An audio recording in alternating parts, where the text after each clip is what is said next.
let me know. Participants. How many? 8. Online? Okay, good. No, Bring those in. announced me too. Okay, I really fair am. enough. I see Augie's here.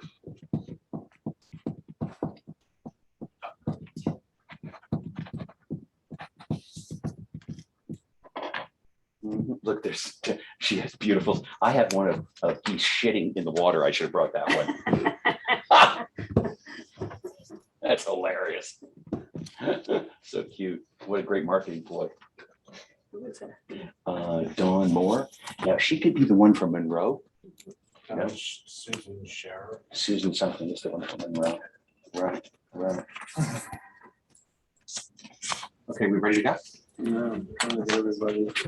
On this one? Is everybody showing? No, just 2 people. How do I do this one? Do you need help? Can you help him? What do you do? He wants to let people in from the waiting room. No, I've let the people in. I'm just trying to get them all visible here. Some of them, many of them are on a phone Oh. or they're not sharing their video and then we can't see them. Mm-hmm. So, But their name would be there with a. here we go. Mhm. Yeah, if you want to make me co. There we go. They can You help. want to make him co?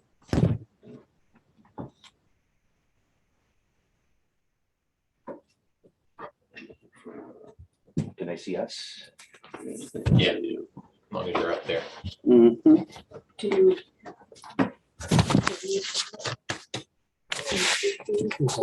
These need a third one. All right. I'm co. You're co. Okay, great. Yeah, so it We all set, has John? Joshua. Okay. All right, let's put the recordings on. We're going to start the meeting.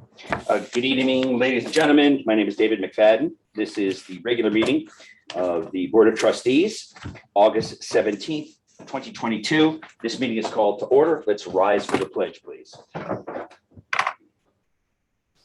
pledge allegiance to the flag of the United States of America, to the republic for which it stands, one nation, under God, indivisible, with liberty and justice for all. Thank you. Please be seated.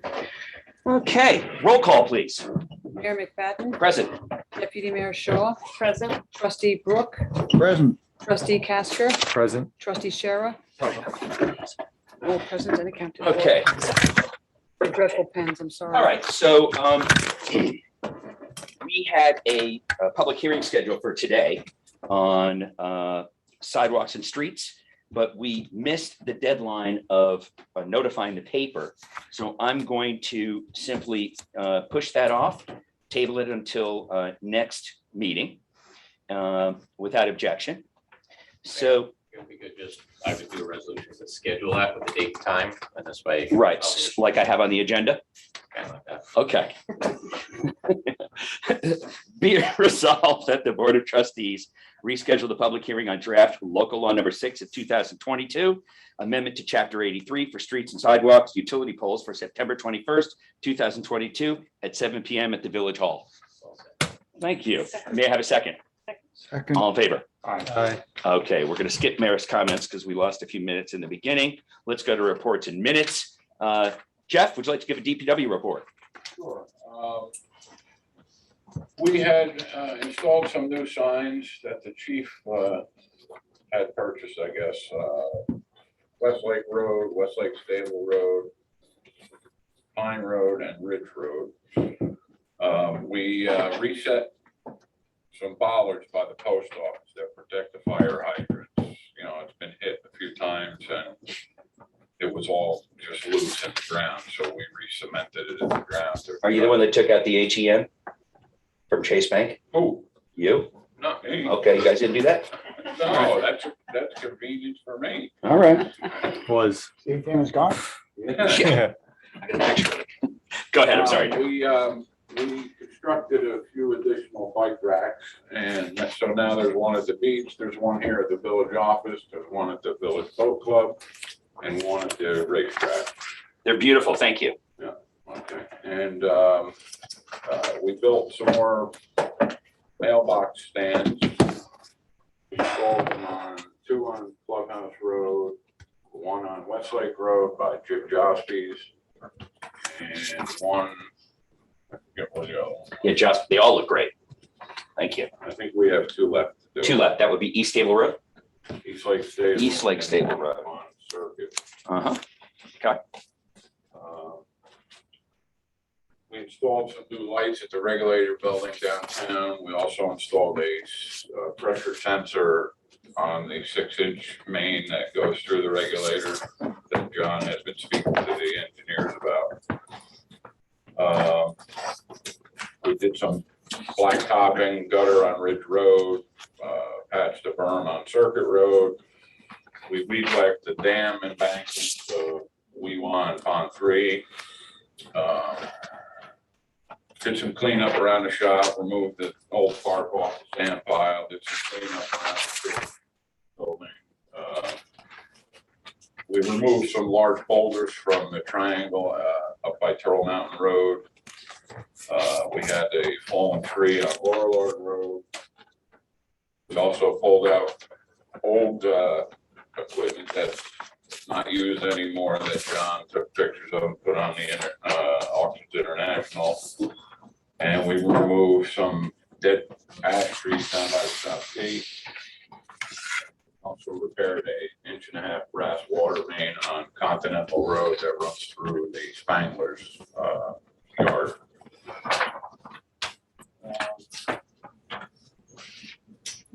That's basically about it. Great, thank you very much. Things are looking good. We appreciate it. Let's see, Chief, how about a report from you? So we had 313 calls for service, one arrest, which was a vehicle and traffic arrest, one property damage accident, issued 9 traffic tickets, 8 warnings, and we responded to 12 fires, which includes the fire alarm. 1 medical alarm, we had 1 medical call. We assisted the town police 3 times. We did not need any assist by them. Total 3,300 miles. Approximate count of vehicles coming into the park on a daily basis was 615. All of our officers attended CPR AED training that was given by Tuxedo Ambulance Corps, and we purchased a defibrillator. So now we have that and also some other medical equipment. So we are provide a lot more and better service to residents. Right, yep, that was posted on the website, thank you. And we also conducted training at Tuxedo Park School, What type of training? active shooter training. Fantastic, how did it go? It was very well. Okay, good, I'm glad to hear that. Any reports on the automatic gate system? Everything's working good. We did have that one little setback. Remember, it was slow, so they came out and adjusted it for us. Yes, I'm sorry. So yes, there were some cars that it was not picking up for. I went out to the camera and I looked at it and it didn't look right. So I started moving it and it just moved very, very easily. If the wind blew, it could have moved the camera. And I think that happened when the vehicle backed into it that time. So they immediately came out, they secured it, everything's good now. Terrific. It's running smooth. Any questions? All right, Jim, do you mind using the podium? So, because the voice needs to get into the recording. Thank you. Thank you, Mayor, and please stop me if I go over the minute you've allowed me.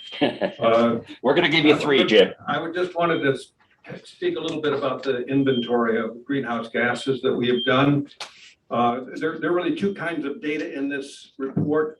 There's hard data, which I think is quite accurate for the village, for the Tuxedo Park School, and for the club. We actually have invoices for fuel burn for vehicles. We have invoices for fuel burn to heat buildings, run pumps, and electricity use. And we also have rather hard data on garbage removal. We know tons of garbage removed from Sterling Carting, and we know the distance that was carried out into central Pennsylvania. We know the nature of the site where it is placed. It actually is quite a modern site, and so we know the kinds of emissions from that source, and so that's all good. The weakness is that we have weakness in terms of residential traffic.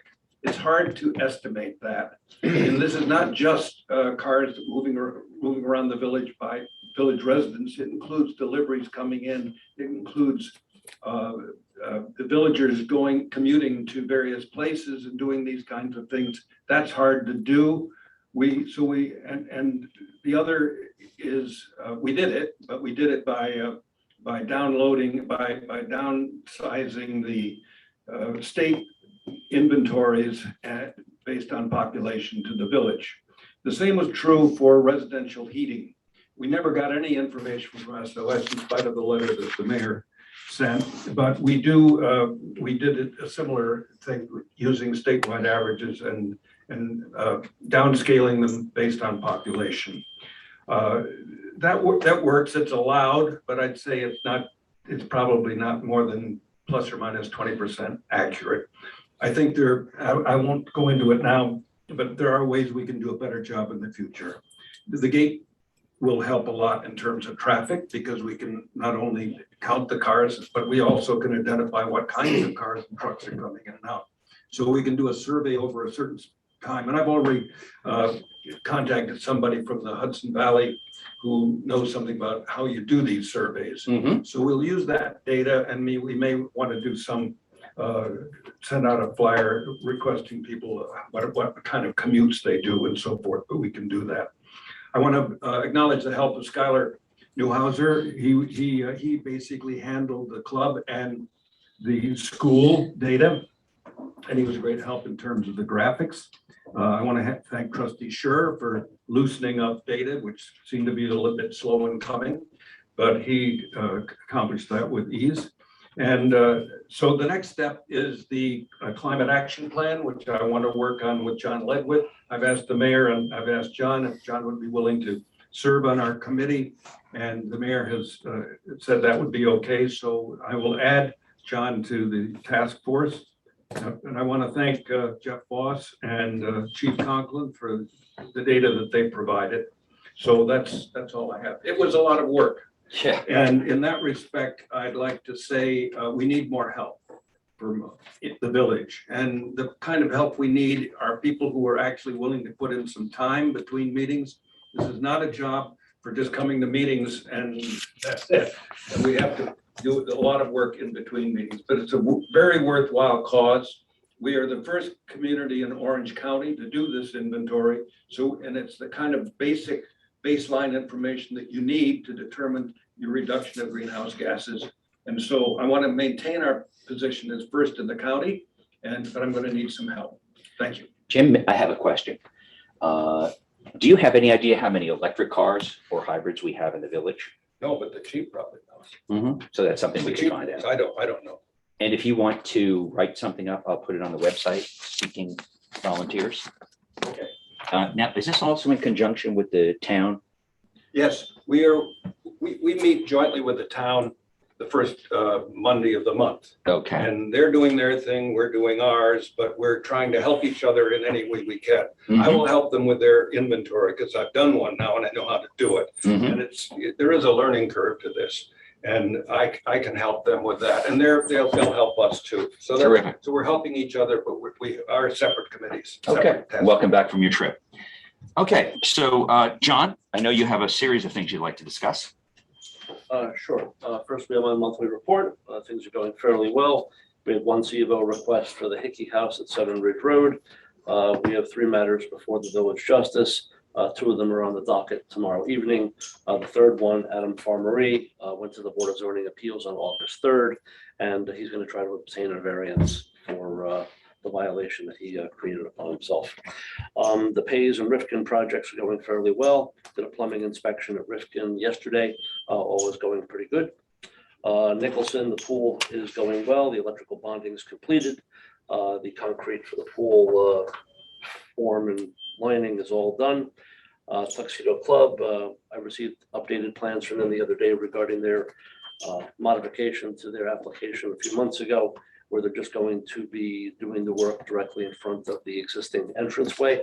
I'll review that later this week. And that means minus the proposed parking lot. No parking lot change and no delivery access change. You need to adjust your camera so that your face is. No. Yeah, sure. It's cut in half. That's okay. Okay. Thompson's 57 Lookout Road, the BAR reviewed a pool and landscaping plan. Everything seems to be going well. The applicant needs to submit some samples of the finishing materials, including colors. And Shapiro on Summit Road, the bar reviewed color changes to the house and the outbuilding. That was approved on August 4th. As far as other items ongoing, working with Jeff Foss weekly to update the project list. Weewaa Dam, we received the make and model of a device that we need to read these piezometers in order for Weston and Sampson to conduct their annual or their dam inspection. I discussed this earlier with David and Tinka.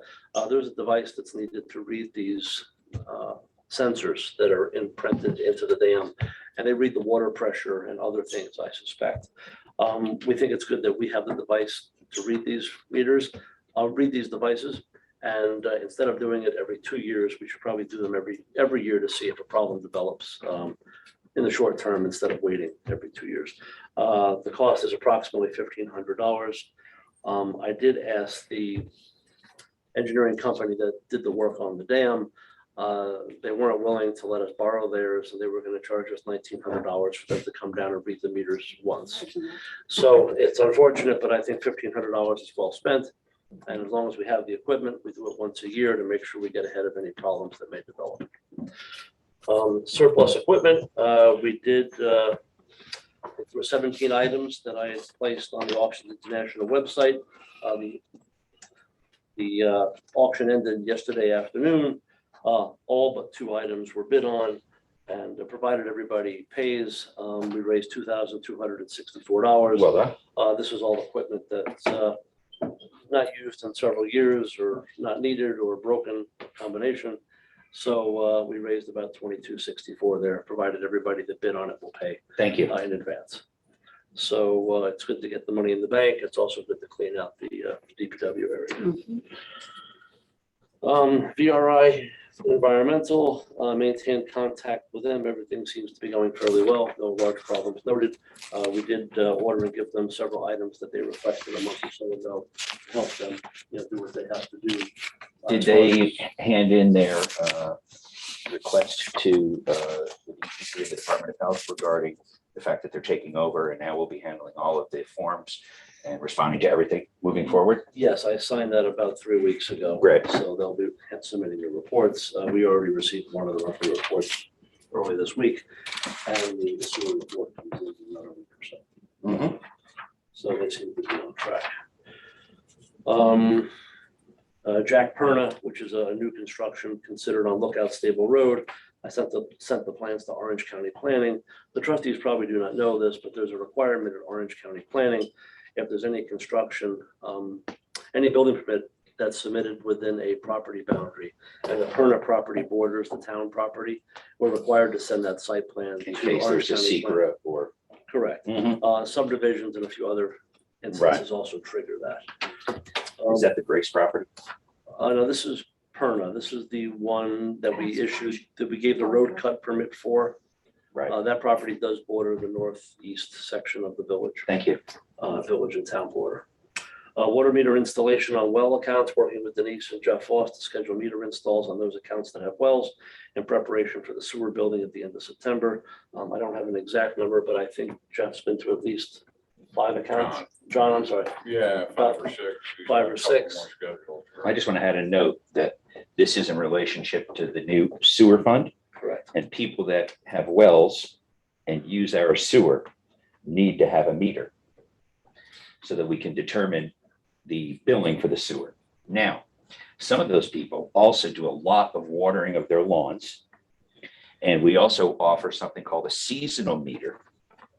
So that because the water that goes into the ground by watering your property, we make a distinction from water that goes into your house for the dishwasher and the shower and other things, which is what you're charged for.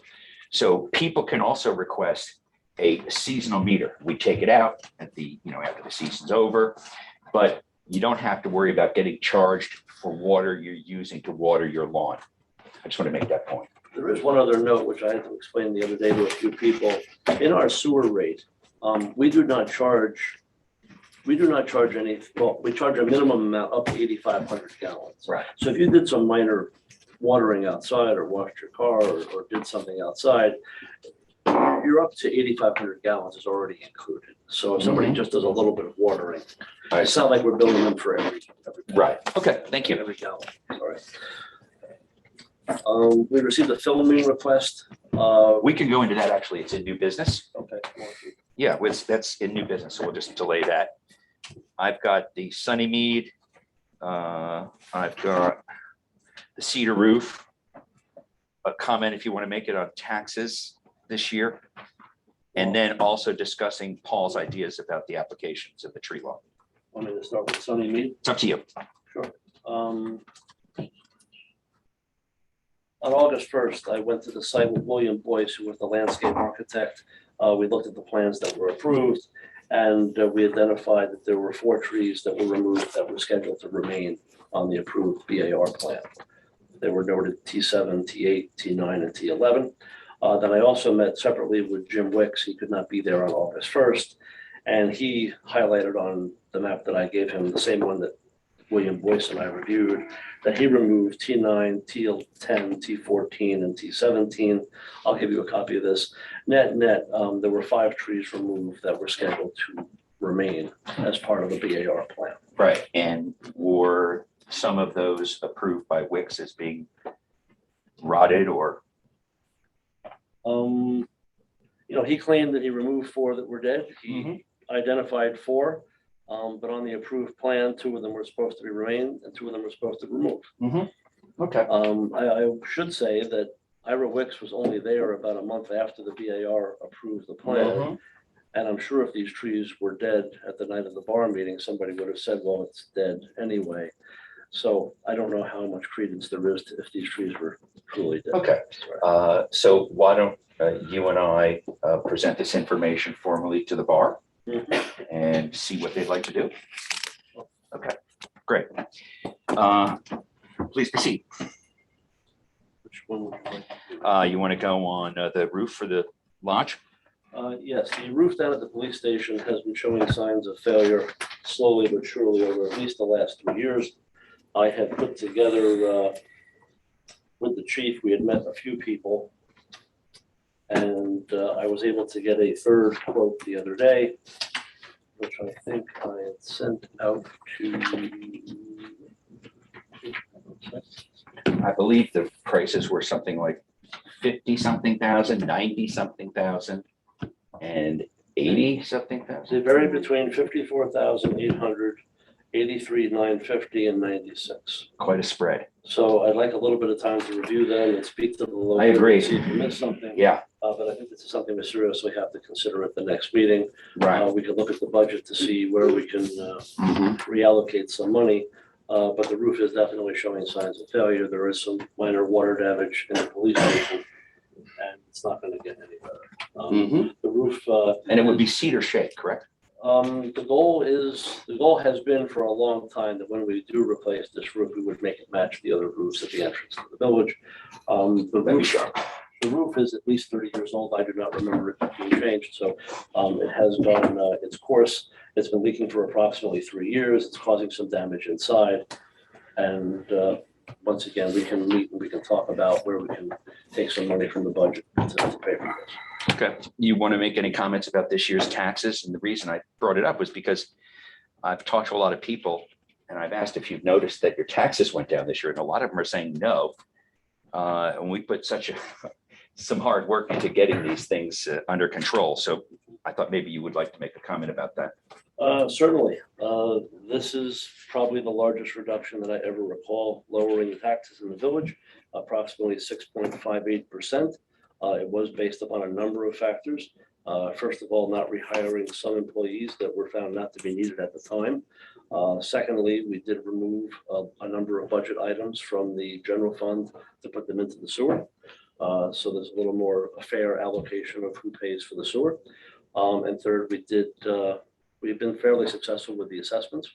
And we also had, I believe, an 8-lot subdivision, 7 or 8, I forget now. There were 2 and now it's 9. So I think there was a 7 lots additional. Plus we bought them up to current market value. So a lot of little changes between the budget items, Mhm. but the big changes would be removing the sewer subdivision and also being fairly consistent with our assessments. I think we have a tentative number for how we finished up the budget year. I believe it might have been something like $22,000 under budget. But we're still gonna, we have to verify that.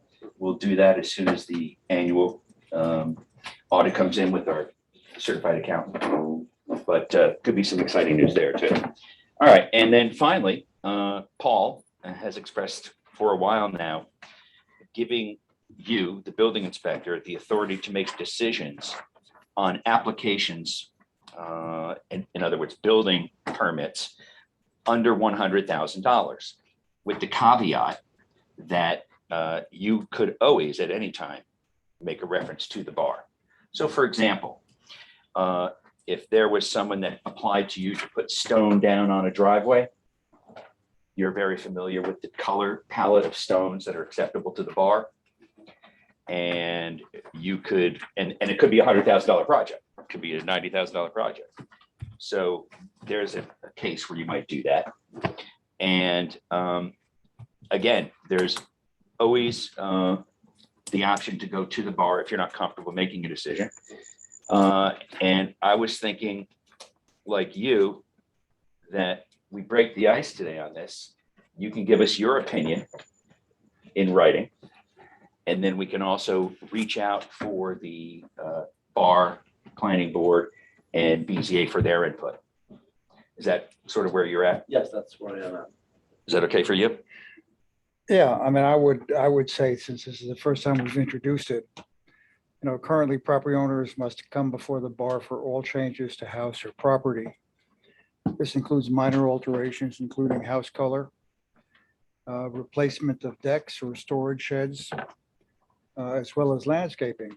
All changes have to be submitted to the inspector, who determines if what is proposed is according to code, and if appropriate, then forward to the BAR for hearings. We maintain a process where all structural and other changes must go before the building inspector.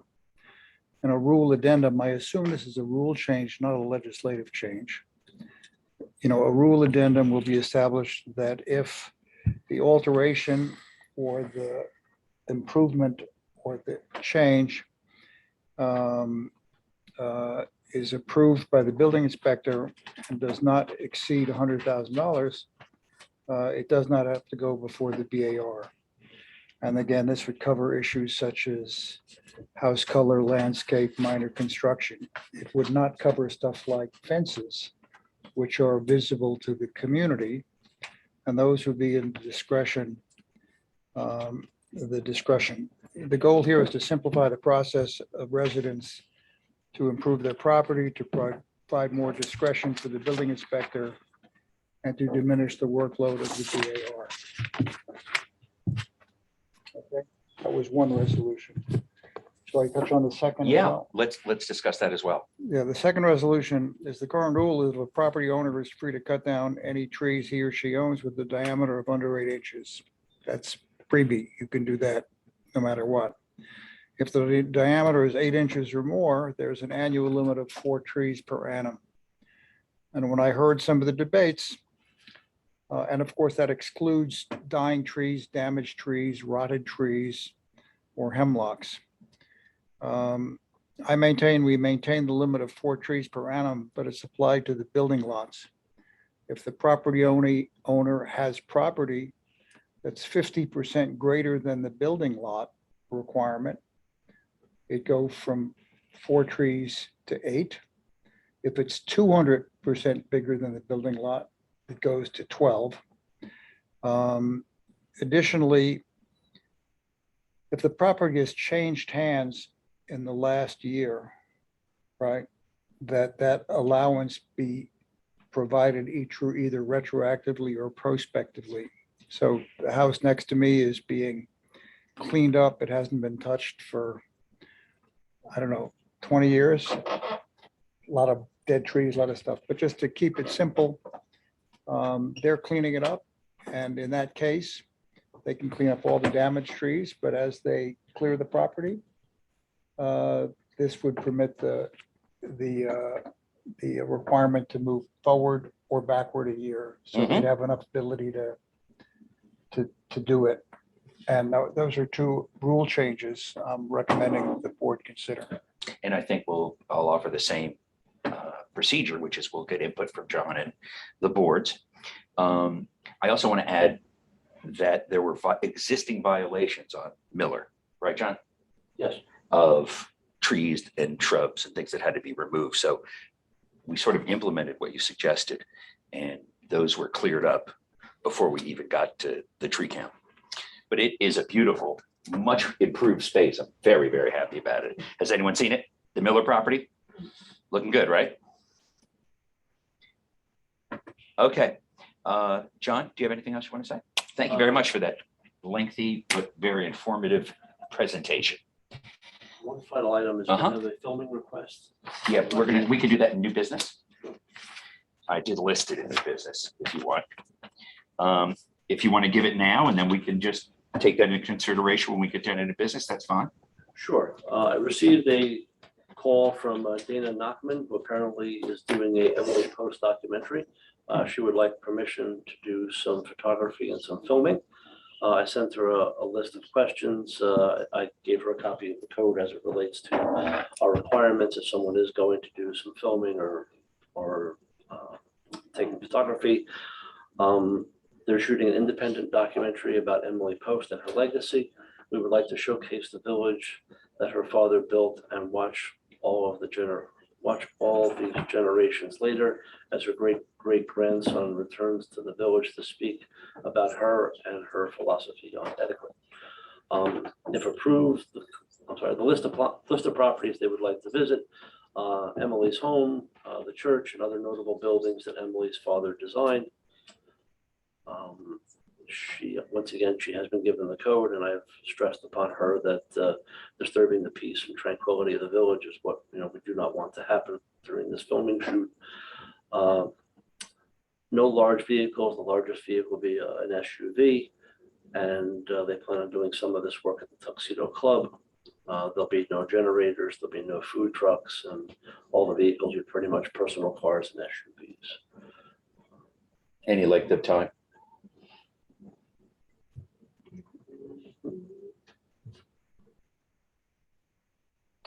No, 3 to 5 people max. She didn't give me a time. Okay, so we can discuss that then in new business. Thank you, John. All right, public comments. I'd like to say a few things first. We've found that if you speak from your chair, we can't hear you on the tape. So we set up the podium again with the working mic. And please identify yourself. Please keep it to the 2 minutes.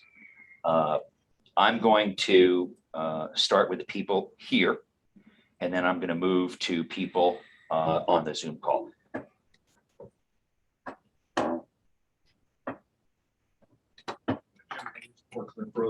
I'd like to suggest an amendment to the remarks of trustee Brooke. I wish he would amend it so that none of what he said applies to trees that are within 100 feet of any of the lakes. It's really important.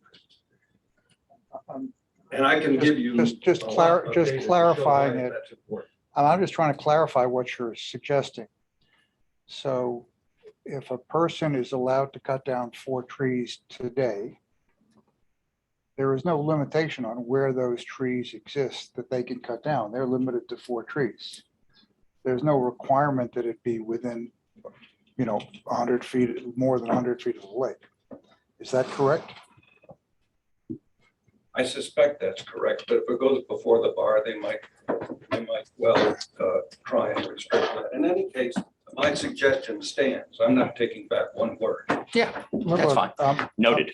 I'm noting, I'm just trying to understand the issues. I remember there used to be trees along the causeway between the club and the lake, right?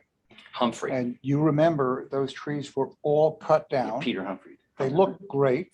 They were all cut down, and every one of them was rotted to the core. Okay? We're all rotted before we die.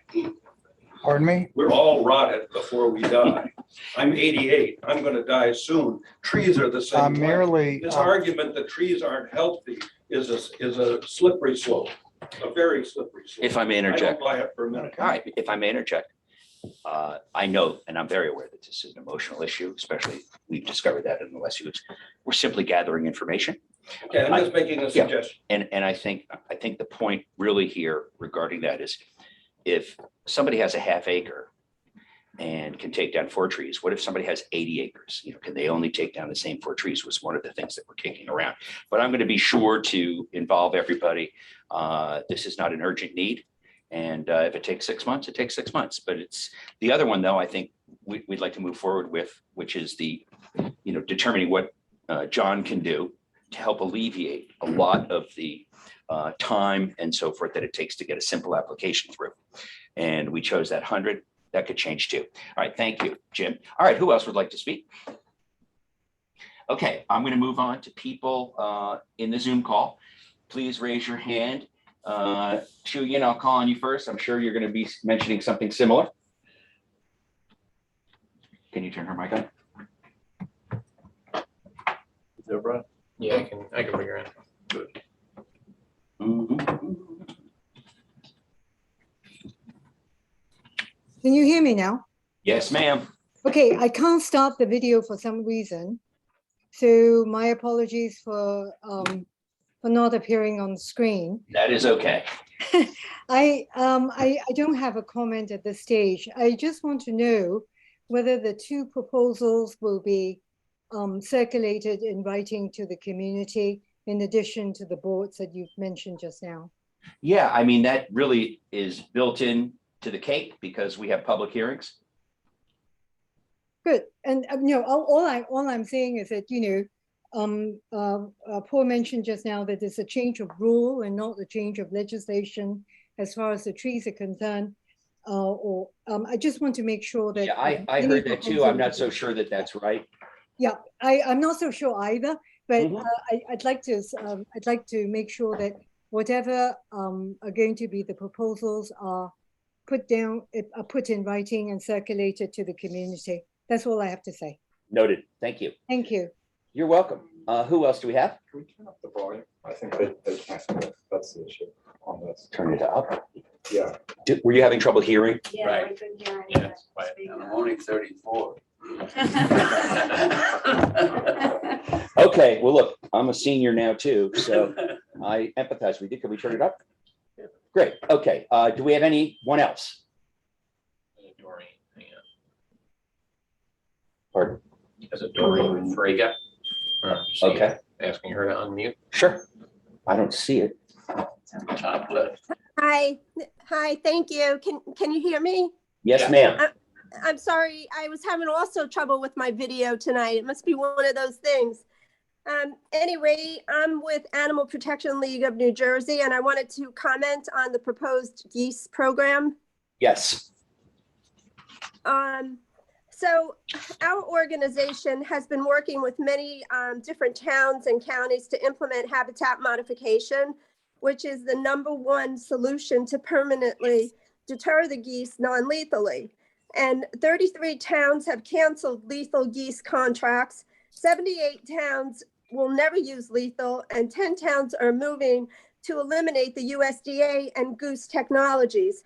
Bergen County recently passed an ordinance to protect the geese permanently. So more and more towns are moving towards non-lethal.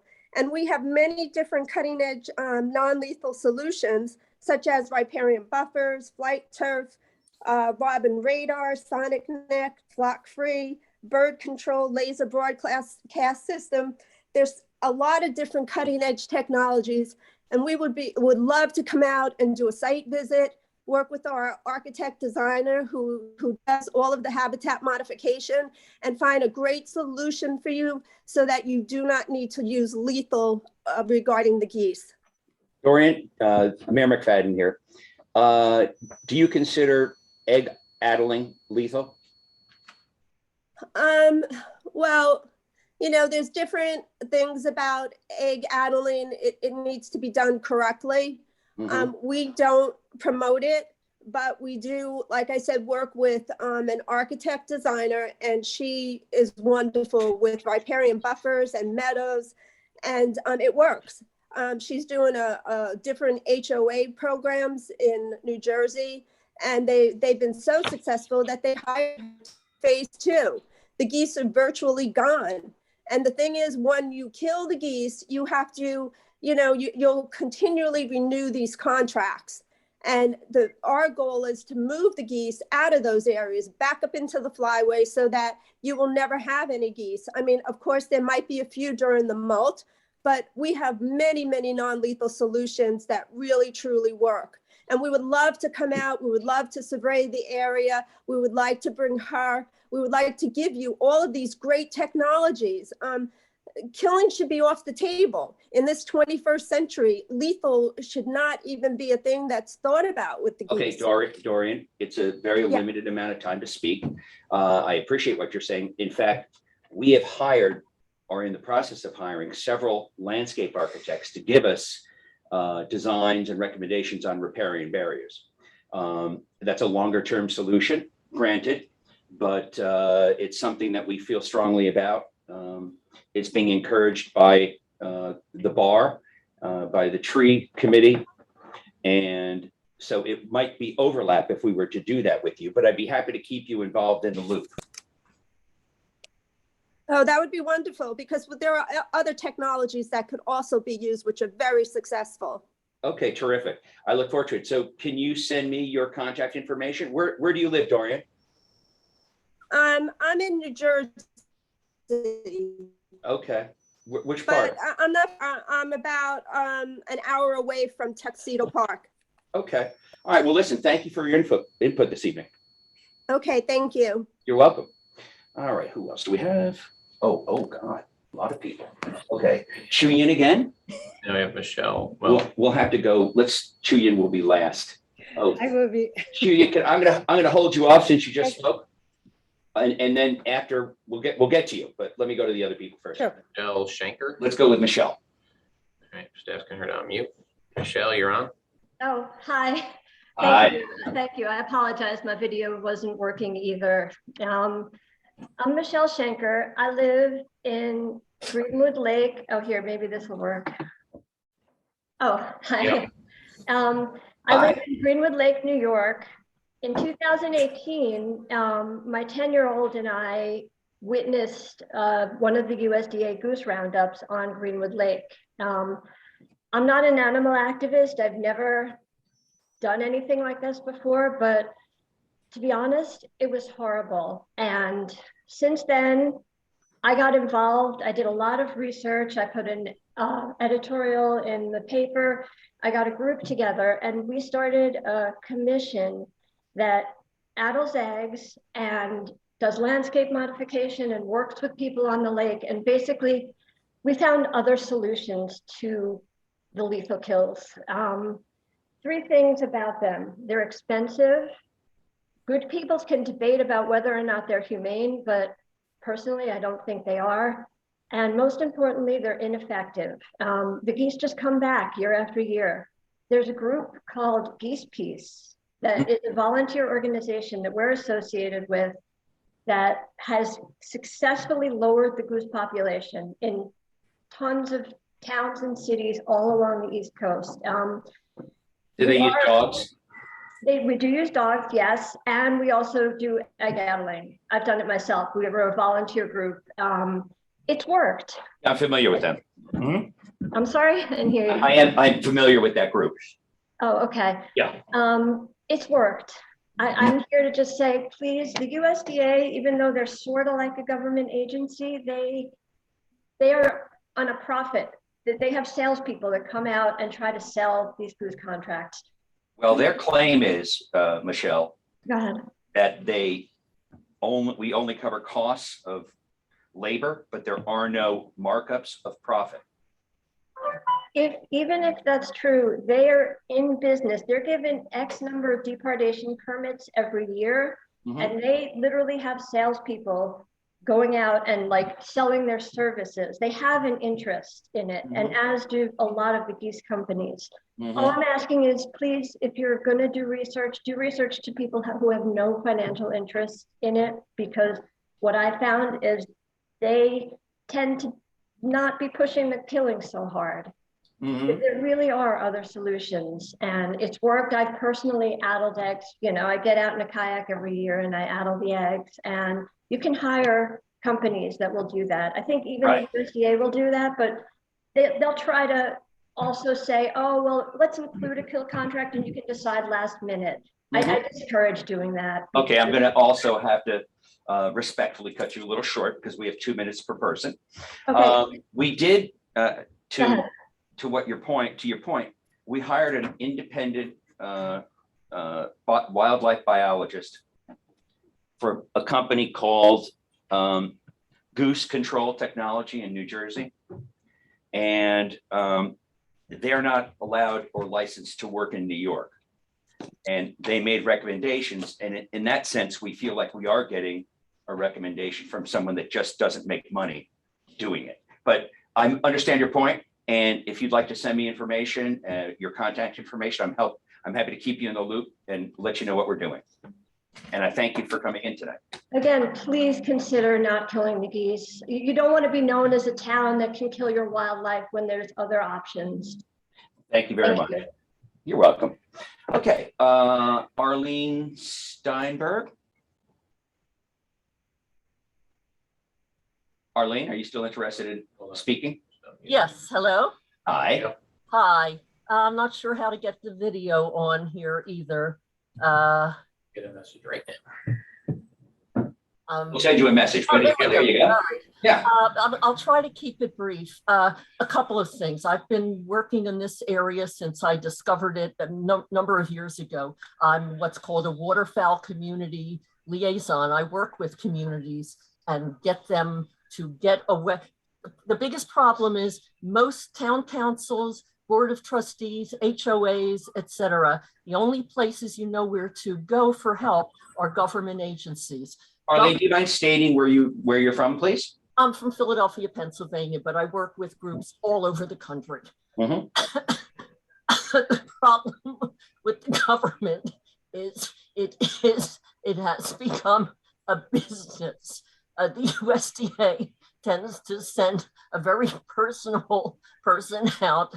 They do essentially a halfway job and then whip out the kill contract. The kill contract is self-renewing every year.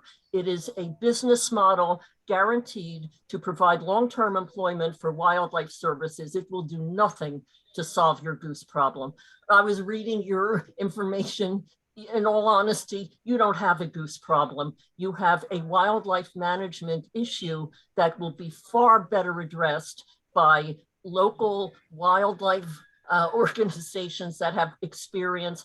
The first, I can't stress often more that the lady who spoke to you, Doreen, at Animal Protection of New Jersey, one of the best landscaping plans in the entire country for goose management. The person that you are working with, the Goose Technologies, he is a killer. He has a terrible reputation among the goose management organizations. Steve Toth? Yes, terrible, terrible. He's killed in Spring Lake. He's killed, he kills. That is what he does. Drop him like a hot potato, please. Geese Peace has many different groups, but the one you want is the one where David Feld is the head. This guy will come out at no or minimal cost and do an assessment. He is one of the best in the business. None of these people take any kind of major money at all, not like the government, and they will actually get your problem under control. The other thing I want to mention is if you only do one or two methods of control, you will not have any success. Geese are not stupid animals. They are not survived for hundreds of thousands of years.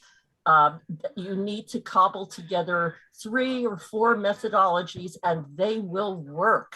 You have a ginormous lake with a maximum of maybe 200 geese, a large portion of which are migratory. You do not have a goose problem. This is normal wild, and not one of them will give any disease. Please Arlene, remember.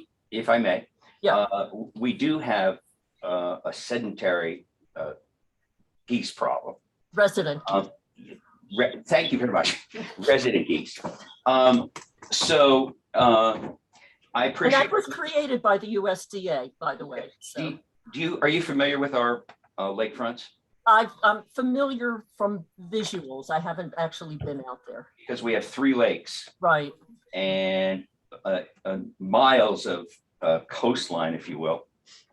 And waterfowl will live there. You're never going to get rid of all. they are, no, I'm just suggesting that the riparian barrier matter is a solid one. But we have a series of private landowners around these lakes. Some are not interested at all. It's not something I will personally mandate as mayor, because I'm not going to tell somebody they have to spend $25,000 or $30,000 landscaping on top of all the taxes they pay. So we also have to take into consideration the humane aspects of this, as well as the financial aspects. Absolutely. We are the fiduciaries of the village taxpayers. But I do appreciate your input. I run my own condo, so I totally understand. But that's harder than what I do. So Arlene, we're gonna. I hear you. We're gonna move on because of the 2-minute. I respect that. I'm just saying, please reach out to Doreen and see what their group is outstanding. And you'll follow up with that information for me? I can do that. Yes, absolutely. Okay. All right. Thank you very much, Arlene. Thank you. You're welcome. All right. So anyone else want to? Oh, Chu Yin. We have Dawn Moore. Thank you. Who? Dawn Moore. All right. We'll go to Dawn next after Chu Yin. Sorry, Gian. You go? Oh, I go? Okay, Hang on a thanks. second. I just want to say that I'm very interested to hear non-residents, talking about complementary methods in geese control, in addition, besides culling and so on and so forth. I actually took the liberty of contacting the DEC, Wildlife Department, and I spoke with them and also their chief biologist. Long and short of it is that they did say that culling in the most humane way is very effective, but it's a short-term fix. It's instant gratification. And other geese will come back if we don't actually modify the habitat. And we're listening tonight to other people saying that.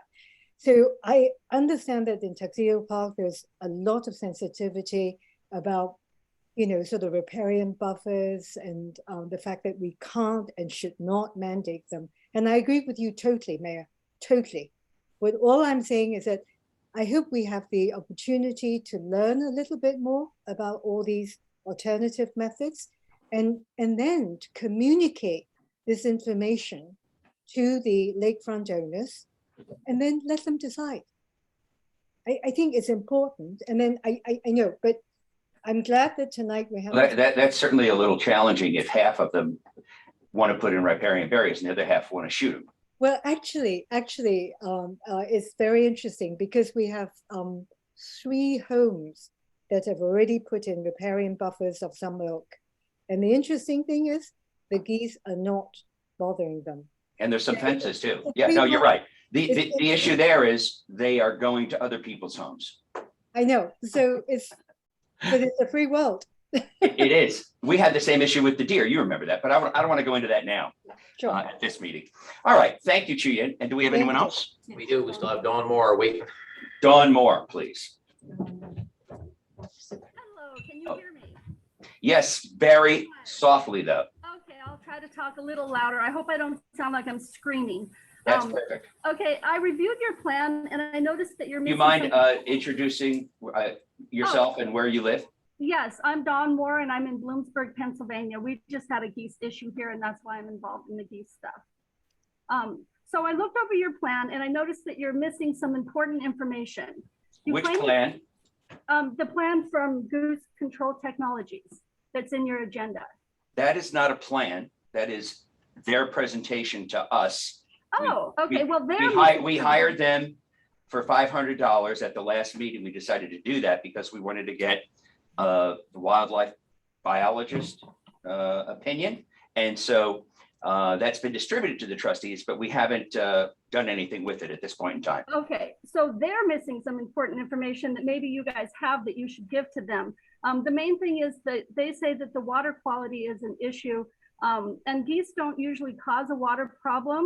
So you would need to get actual water quality tests that show that there's harmful E. coli in the water along with goose DNA before you start killing the geese. Are you referring to drinking water quality? No, just the water quality in your waters, because in that report or in that recommendation, it said that water quality issues were one of the reasons for killing. Right. We also have a lakes manager who recommended the same thing. Okay, so just so long as you have those reports, where can we find those?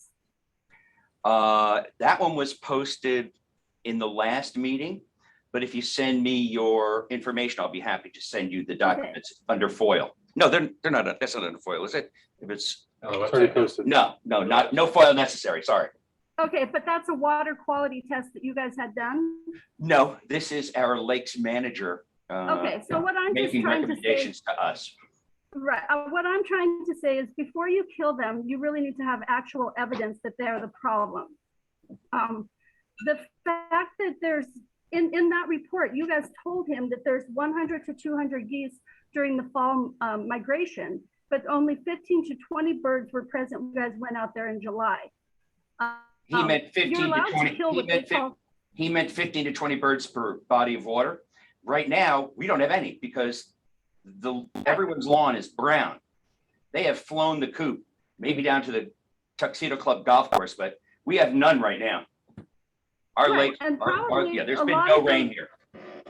a lot of those birds are migratory, and you're not actually allowed to kill migratory birds. Right. You're allowed to kill what they call resident birds. But in that report, you guys pretty much say that they're migratory birds, and you published that. So you're not going to be able to later say that you didn't know you were killing migratory birds, because killing migratory birds is actually illegal according to the Migratory Bird Treaty Act. And the penalties for doing that are up to $15,000 and 6 months in jail. And like I said, you've already said that they're migratory birds, so you're not going to be able to later say that you did not know. The recommendations in that paper that they gave you, actually a lot of them are good. I agree with the egg addling. I agree with the landscape modification. I just don't think that you should be killing the birds. It's mostly because it's not effective. Other birds are just going to come back and replace the ones you've killed. All right, Dawn, Your neighbors, Dawn, we're going over the 2 minutes respectfully.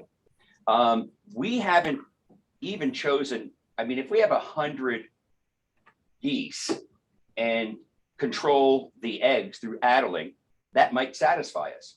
We're not saying that every goose has to be killed or removed.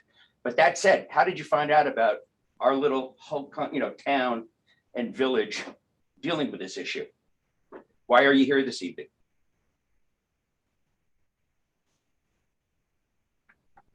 And that's a question for everybody that's been out of state. How did you end up? I'm sorry, I couldn't understand. How are you aware of our situation? In other words, what is responsible for you being here this evening?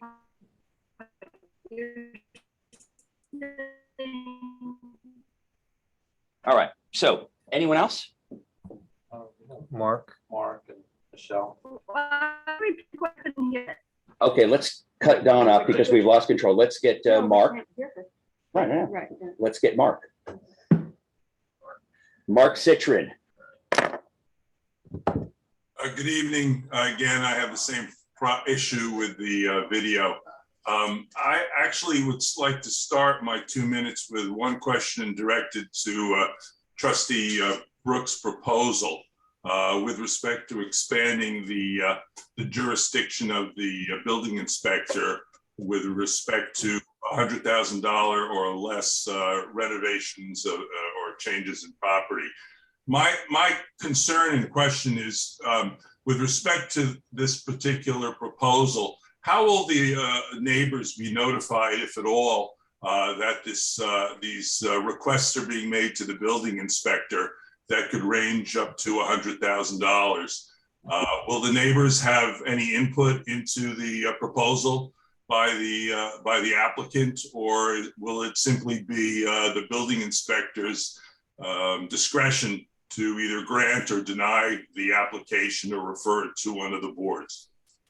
That's a good question, Mark. We haven't actually gone that far. Okay, then I'll wait for your determination in terms of a solid proposal. The second point I wanted to make involves the issue of the slaughter of the geese. I stated my position at the last meeting, and I don't have to repeat it. I do appreciate the fact that you got a study done by Mr. Toth.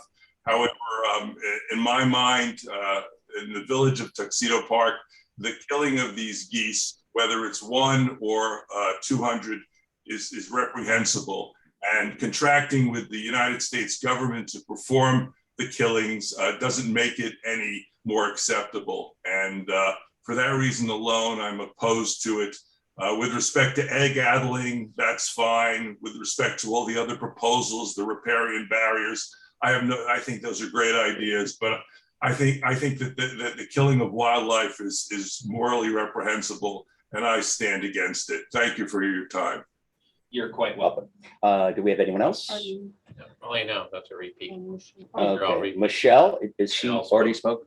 Okay, so, all right, I'm going to close the public hearing. Thank you very much, everyone. We appreciate all of your input. And we're going to move on now down the agenda.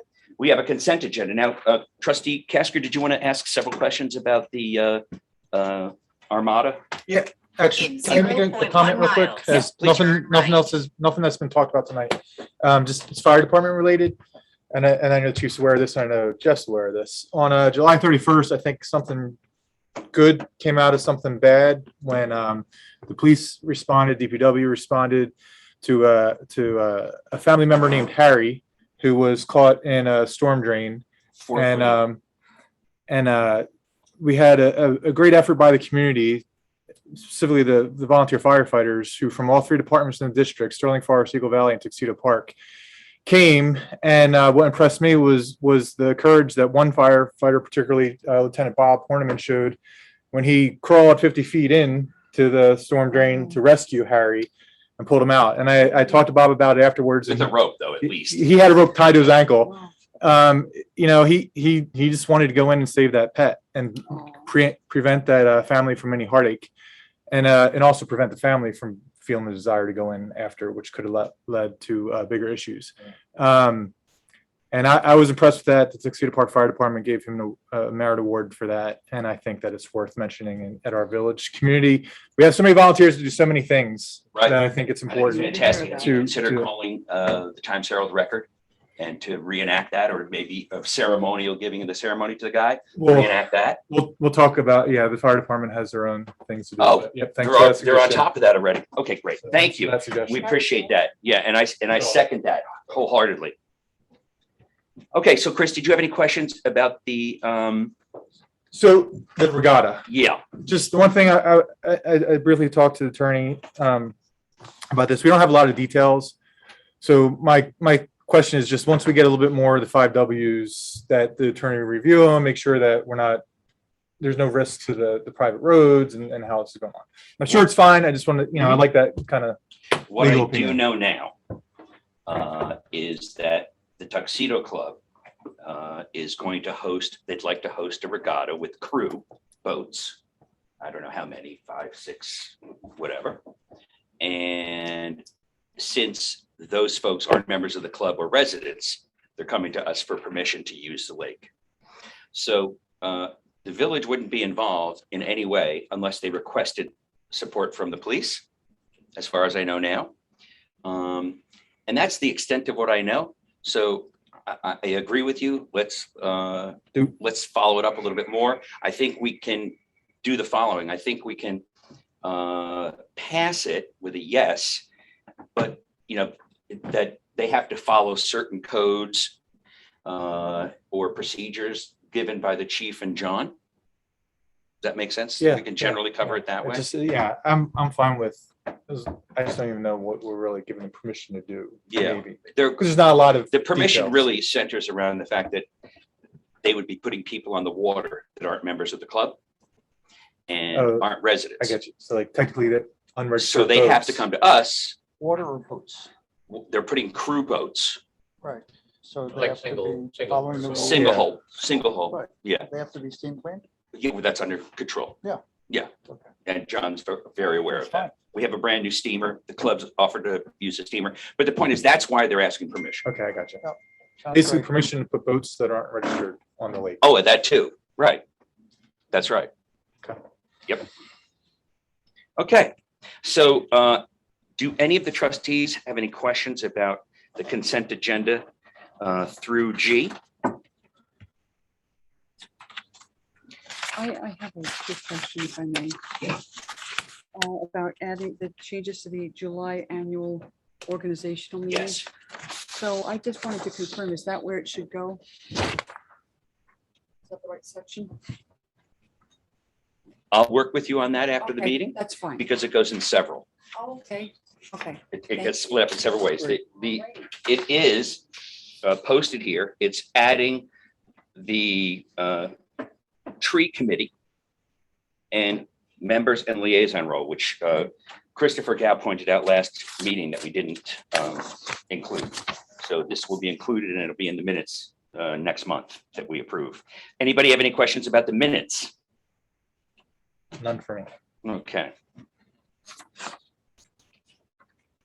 Okay, so resolve that we approve consent agenda items A through G. May I have a second? Second. All in favor? Aye. Great, thank you. Okay, moving on to new business. Algae bloom treatment. Okay, so yesterday I received a permit that said that we wouldn't be able to treat for the algae until September. We have an urgent problem. Lakes manager agrees, Jeff agrees, and so forth. So we fast tracked it. They came in today and they did the main lake. I'm not sure if they did 100% of it or not, but that will start to get rid of the algae bloom. And there are 2 agreements that I am going to sign and send to them tonight with, unless there's objections from the board. I'll be able to include the changes. I already talked about the changes you suggested. And they didn't agree to the extension to 45 days. But like you said, there's no deal breaker. And there's a couple things they were fine with. So I'm going to modify those and send it back Yeah, we just today. do that because you only meet once a month, so Right, their bill may not get paid. that's it. Yeah. Well, We it'll, crossed out the interest, so it doesn't really matter. so any questions on that from the trustees? None for me. Do we support it? Yeah. Okay. Resolution approving algae bloom treatment. May I have a second? All in favor? Aye. Resolution approving documentary on Emily Post. What's your recommendation, John? Yay or nay? I just contacted her regarding a number of days. She estimates 2 days, but it would be on a Saturday and Sunday. I'd like to just confirm a few things with her, but I don't think there's any harm about that. I think, I support it. Mayor, you can just do the resolution subject to conditions imposed by the building inspector. Subject to the codes managed by the building inspector. It resolved that the documentary on Emily Post has the authority to move forward. May I have a second? Okay. All in favor? Aye. Great. Okay, next is the goose removal. Let's go around the horn. Anybody have any comments they want to make? This is just approving humane, whatever, right? So Yeah, we did. do Okay, so the other- since our last meeting, we hired a independent wildlife biologist that some people aren't that happy with, as we heard tonight, and that you've all read. We also did meet with the USDA, and they gave us a proposal. And I think as of now, there are no geese because there's nothing to feed on. All the lawns are brown. So, I mean, I'd be willing to table it till next month and gather some more information. Yeah. I'm not committed I to, I don't think we need, I mean, what this says is a resolution approving humane nuisance geese removal for the spring. The Mhm. exact strategy is not clear. So the answer is we are approving going forward, and the strategy is to be determined, given all the information that's coming in. I had intended to, and it's probably in the resolution, to do it with the USDA. So, but we can do something that specifically says we support doing it, if you'd like to do I that. think we support doing it, and, you know, I guess my question is why do we need to just have a vote of support? We know this is an issue. It's an issue we need to deal with. Based on what I heard tonight, it sounds like we should probably gather more information. So why don't we just gather more information, and when we have a strategy in place, we can just adopt it. I don't know what the rush is, to your point. but, Well, I mean, we would just be making a declaration. I mean, that's pretty meaningless, right? That's my point. Yeah. All right, so, okay. I I think. I'm happy to do it, Paul, if you feel. no, like it's I'm not, important. all I'm saying No, is, I we don't know what, we are determining what the strategy is. Right, Correct. And what we're saying is, when we determine a strategy, we can execute on it. right. And I'm just dealing with the fact that it's a resolution that shows up that doesn't say much, but it means Right. we're authorized to find somebody and execute on it. And I'm totally indifferent as to whether we do it, but it's gonna, you know, we're on printer saying we're gonna deal with the. I think we can say that without a resolution. We can say we're on track to do it. Okay, Okay. And we're going to research it and find out. Okay, so that's tabled. Let's see. Now, the resolution approving the examination of Justice Court documents, dockets and records by village account. Would you just explain briefly to everyone what that is?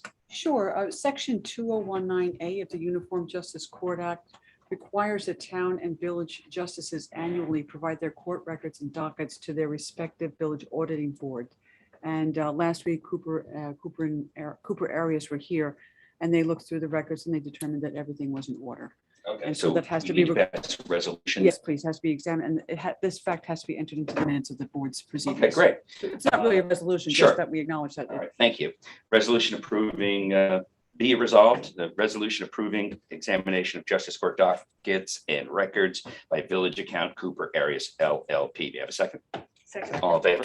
Aye. All right.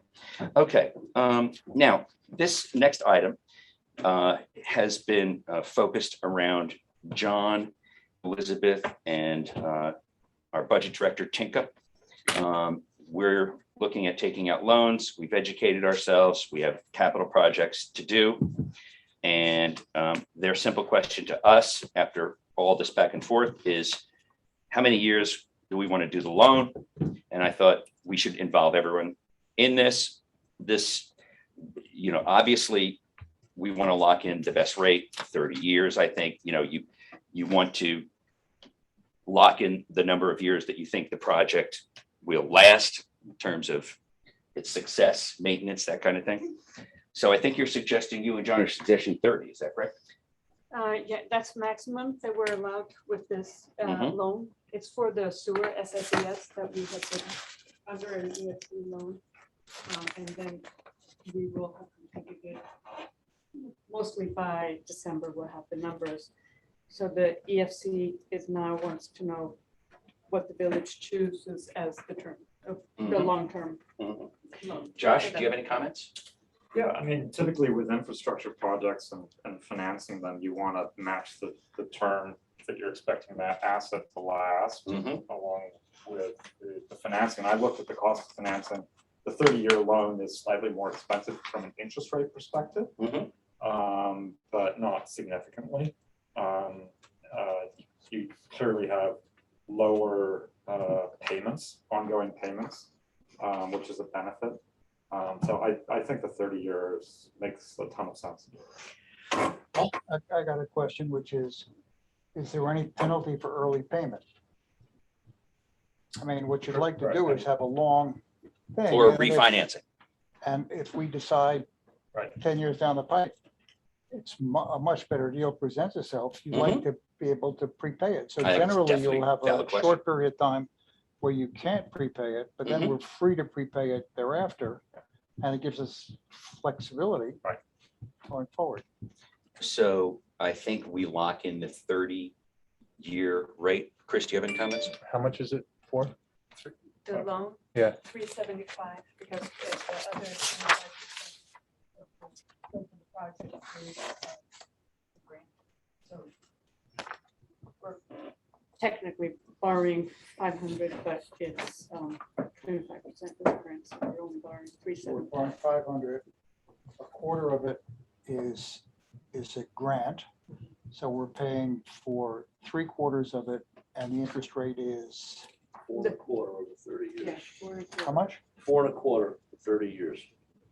Yeah, that's where I would say, 4.25 for getting the grant. So maybe it's, 3 and change. That's right, on an adjusted basis. Pardon me? On an adjusted basis. On an adjusted basis. Right. But the answer is, that's why I think it's entirely possible, had we done this 18 months ago, we'd have a very different rate. And I'm just concerned that we have the flexibility if we go back to, Right. I'm not an familiar with the environment that we structure had. of this type of loan, but I won't we'll count certainly on it. ask the question. I'd like to lock it in, so we're okay if it goes up, but I'd also like the Have to have flexibility. flexibility. I agree with you. That's why I got these guys on the team. All right, so we'll go with the 30, and then we'll follow up with some of these questions and distribute them to everyone. Yep. I don't want to pass a resolution for that, just a discussion. Okay, O&R had a proposal that they sent our way, which includes changing all of our lights to LED and the potential savings there. I've talked to a lot of people about this, and so has John. Basically, we're kind of happy with what we have now. Putting in updated LED lights would be, everyone in the park is going to want to get involved in approving that or not. They don't want it shining in their window, this is this kind of thing. So, I mean, that's just my view, but I'm certainly open to other ideas. Did everyone get a chance to read it? There's a deadline in September. John, do you want to comment on it? You know what, the only issue we've had is having Orange and Rockland change the bulbs, but if we provide them with the bulbs, they've been updating the bulbs that burn out. The last bulbs that we ordered were kind of an LED equivalent to the incandescent bulb. So we're hoping they last longer, so we don't have to have O&R change the bulbs. So does this lock us into some sort of payment? Is it the same tone? I mean, you have soft light and daylight, which are radically different in how they look. Well, what I can tell you is the incandescent bulbs that have been used by O&R and we continued to use up until a couple months ago was a clear 100-watt bulb. So the bulbs that we gave them a few months ago were just a white, LED bulb. So there's less glare, if that's what we're getting at. And it was the closest equivalent that I could find. With the hopes that once again, they wouldn't have to change them as often. And our only expense really is the cost of the bulbs and the electric bill, which we would get, regardless. I have no trouble moving to LED, a more efficient bulb. I do, having bought a bunch of bulbs, which turn out to be daylight bulbs versus soft light. They're pretty ugly. I got a lot of bulbs that I can now donate with. But the answer is, I would just make sure that the hue is. I think if there is a notable change, someone will call the office. So are we proposing the bulbs that you gave them recently to be replaced, to replace everything? Not really. I guess as the bulbs go out, we'll give O&R, I think if I could jump in, you may want to ask them to look at somewhere nearby that you can see the bulb, because to Trustee Brooks' concern, they sometimes are. If you've seen like bulbs you buy LEDs, there's 5000 K, which is like your surgery light in an emergency room, and then there's your 2500, which is kind of a warm soft light. And I've seen some of these in some places, and they are very white, bright light, which you may not. Familiar with dark skies? Yeah. I know that over the years, there's a movement in the park for dark skies. And these bulbs certainly would contradict that. But how about I call this guy up and have him come meet me next week? You, Jeff, everybody that wants to join the meeting, and let's get a rundown, and including some neighborhoods that, as Brian suggests, because we have a deadline. Yeah, sure. All right. Sounds great. And if I have to call a special meeting, if we have the information, we'll do that. Okay. All right. Any budget transfers? No, Any approval of vouchers? no. We are going to move into executive session to discuss DPW staffing, certain employees, PBA MOA, and legal matters, and water bills. Thank you, water bills. Resolve that we leave the public session, enter executive session to discuss DPW staffing, certain employees, PBA, MOA, legal matters, and water bills. May I have a second? Second. And then we will be all in favor. And then we'll be coming back potentially. And for people on Zoom, we'll put them in a waiting room and then bring them back. People on Zoom that are interested in staying, we'll put you in a waiting room. Thank you very much for attending again. We appreciate it. Both of those, please. And Brian, you're gonna stop recording? Or someone else? We'll pause it, I guess. Do you guys, you can pause it, John?